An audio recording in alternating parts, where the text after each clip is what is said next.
I am Becky Schultz. I am the CEO and owner of Compass Technology Group. We are the experts for measuring the electromagnetic properties of materials. So my name is John Schultz, and I'm Chief Scientist here at Compass Technology Group. And our mission is innovating material measurement tools that people can count on. Traditionally, the gold standard for doing these type of measurements is using a focus beam system, which is about 10 feet long, 24-inch lens, and very big. And you can only test a square piece of material that you put in it. But what we bring to the table is we take this capability to do these measurements and take them out into the field.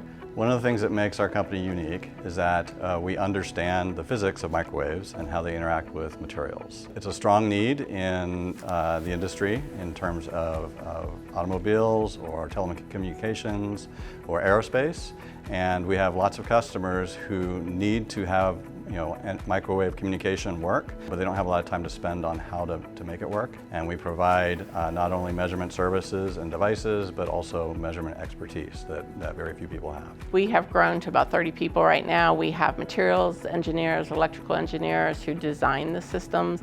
We have mechanical engineers who build and machinists who build them. And we started out just making prototypes using 3D printers. We now have a small machine shop where we can actually make prototypes and are manufacturing multiple systems that we sell. We have a software department. We have software engineers that write our software to help, again, take that experience, take the knowledge of our experts and put it into a system that anybody can use.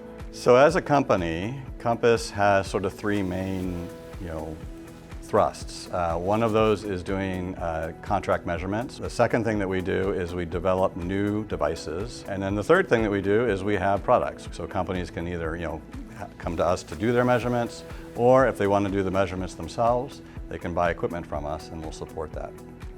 You don't need a PhD in the lab to be able to do these tests. By the time we take our equipment and our software package that we have with it, you can have technicians, people working the machines, working in the field, be able to run the test, be able to determine if things are working the way they're supposed to be, and to quickly and easily get the answers that they need.